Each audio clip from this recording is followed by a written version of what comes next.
Hello, everyone, and welcome again to another Teacher Joseph podcast. Today's the Queen's funeral. Oh, the faces. Oh, I'm not sure if you saw it on the TV, but they all looked like they were really, really somber and not a pretty sight.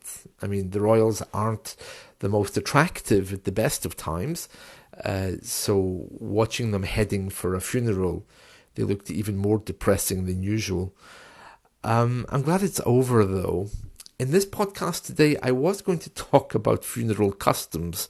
I got halfway through it, and it was too depressing, even for me. So I thought to myself, well, let's forget about it, and let's talk about something else instead. Very nice, much better. So I thought we would talk about motivation. Now, motivation is very, very important. For those of you who listen to this podcast regularly, you will know that when people say, oh, I have a problem with my motivation, I don't believe that. If you don't Learn English and you use that time to watch TV, then I would say that probably you are motivated to watch TV. So the motivation's still there. It's just like everything else. It's what you do with it.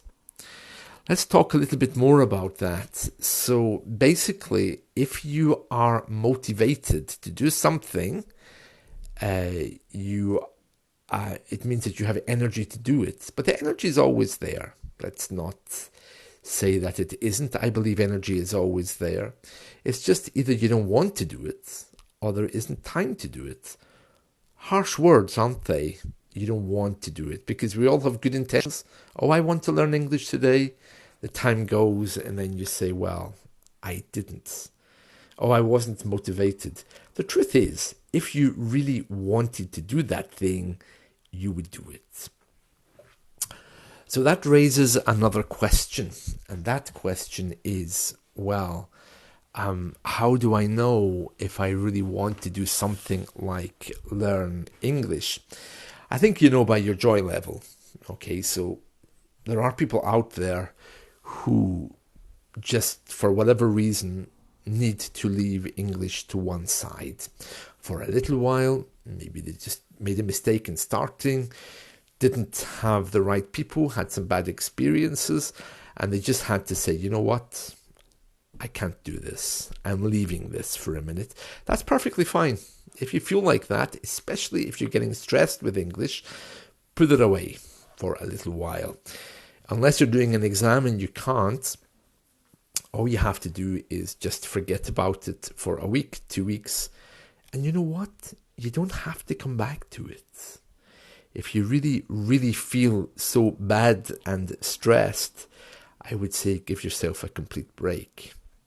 But if English is just niggling you, probably what you need is a timetable.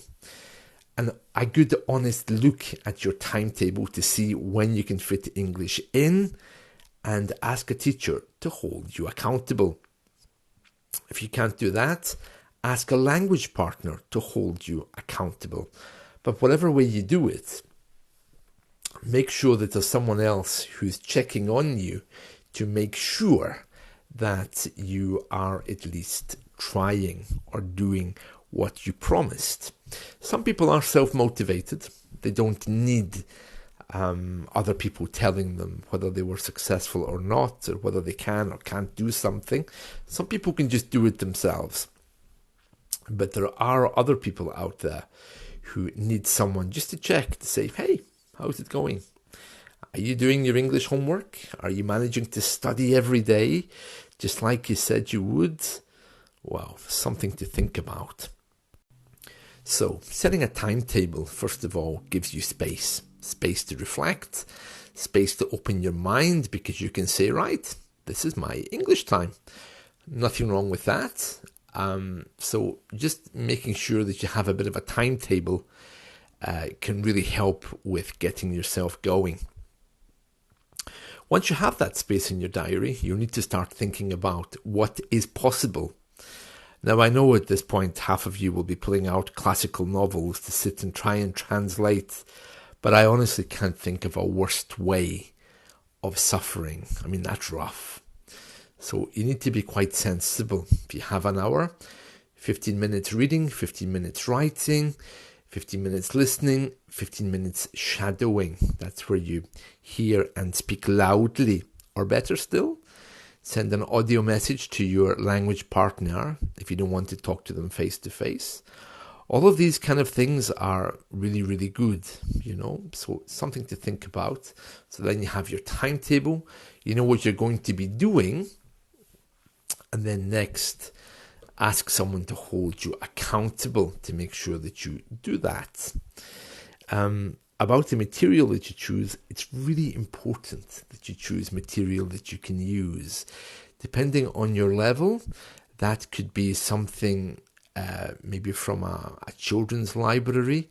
If you're a bit older and you want a bit more of a challenge, maybe up to intermediate level, you can choose books from your local library for teenagers, or you can buy a book online for teenagers. Harry Potter's a good example of that. Watership Down, Lord of the Flies. These are good books for kids at school. Try to avoid Shakespeare, okay? Just because you're learning English doesn't mean you have to jump into one of our classical novels. And what's next? Well, once you have some good material, try and get an audiobook version of what you've got there as well, so you can listen to it and read it at the same time. There's loads of IELTS material out there for the IELTS exam. I prefer english-exam.org. It's very good if you have an exam coming up. It has loads of practice essays on there as well, which you could maybe do. Ask your teacher to check them once you've written them. Get them uploaded to the internet on a Google spreadsheet. These are other ideas of things that you can do. Listening, it's kind of an overlap there with shadowing, all very good. You can be listening and speaking at the same time. Just make sure that what you choose, you are connecting with. So, for example, if you've got the Harry Potter book, Harry Potter on audio. A great place to find material for reading and indeed listening is archive.org, ARCHIVE, archive.org. It's basically the American library system. You can borrow books on there for 1 hour or 1 week. You also can download free PDFs. It's great. It's an amazing system, and you can sign up for that anywhere in the world. It also keeps a historical archive of every website there ever was. It's called the Wayback Machine. So yeah, have a look on there. See if you can find some good books for up to maybe kids age 16, 17. Right, that's it from me for today. I hope this has been helpful. Hopefully, the next few days, things will get back to normal after the death of the Queen. I mean, it's kind of like been 2 weeks already. So let's talk soon. See you. Bye.